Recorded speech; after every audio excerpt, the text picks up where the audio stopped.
বলার জন্য আমরা যাচ্ছি মানুষের দুয়ারে দুয়ারে, আমরা যাচ্ছি 64টা জেলায়।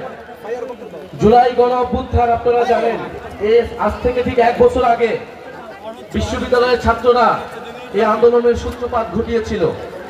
পরবর্তীতে শুধু ছাত্রদের আন্দোলন হিসেবে তো থাকেনি, সাধারণ মানুষ, শ্রমিক, শিক্ষক, সকল ধরনের নাগরিকরা এই আন্দোলনে অংশগ্রহণ করেছিল এবং জুলাই গণ অভ্যুত্থানে রাজপথে বুকে তাদের রক্ত ঢেলে দিয়েছিল আমাদের সাহসী বীরেরা, সময়ের সাহসী সন্তানেরা। এবং আপনাদের পিরোজপুরেও সেরকম কিছু সাহসী সন্তান রয়েছে যারা শহীদ হয়েছিল। আমরা সেই সকল শহীদদেরকে আজকে শ্রদ্ধার সাথে স্মরণ করি।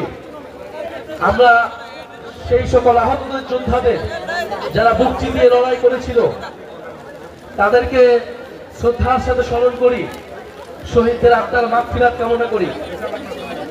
জুলাই পদযাত্রায় আমরা আজকে পিরোজপুরের মাধ্যমে বরিশাল বিভাগে যাত্রা শুরু করলাম। দুর্নীতি, লুটপাট, ভোটাধিকার হরণ সবকিছু এই সরকার, গত সরকার করেছে। 3বার আপনারা ভোট দিতে পারেন নাই, ফলে মানুষ ক্রোধে রাজপথে নেমে এসেছে। শুধু সরকার বা রাজনৈতিক দল নয়, মানুষের উপর নির্যাতন চালিয়েছে পুলিশ, আমলাতন্ত্র এবং সরকার রাষ্ট্রযন্ত্রের সকল বাহিনী। ফলে মানুষ এই যে পরিস্থিতি, এই যে জুলুমের একটা সরকার ছিল, সেই সরকার থেকে, এই জুলুমের একটা সিস্টেম ছিল, সেই সিস্টেম থেকে পরিত্রাণ চাইতে পাই, পরিত্রাণের জন্য রাজপথে নেমে এসেছিল। আপনারা জানেন যে গণ অভ্যুত্থানের পরে আমরা বলেছিলাম দেশের সংস্কার লাগবে, রাষ্ট্রের সংস্কার লাগবে। আমরা পুরনো ব্যবস্থায় ফিরে যেতে চাই না, আমরা দুর্নীতির ব্যবস্থায় ফিরে যেতে চাই না, আমরা মাফিয়া তন্ত্রের ব্যবস্থায় ফিরে যেতে চাই না। আমাদের আন্দোলনের সময় আমাদের স্লোগান ছিল বৈষম্য, বৈষম্য বিরোধী সমাজ গড়তে হবে।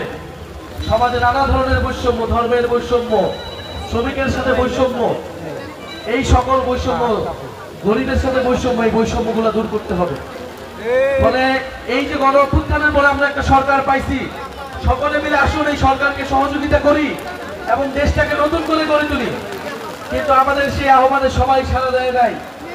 কেউ কেউ শুধু ক্ষমতা চাইছে, শুধু দ্রুত নির্বাচন চাইছে, সংস্কার তাদের কাছে গুরুত্বপূর্ণ মনে হয় নাই।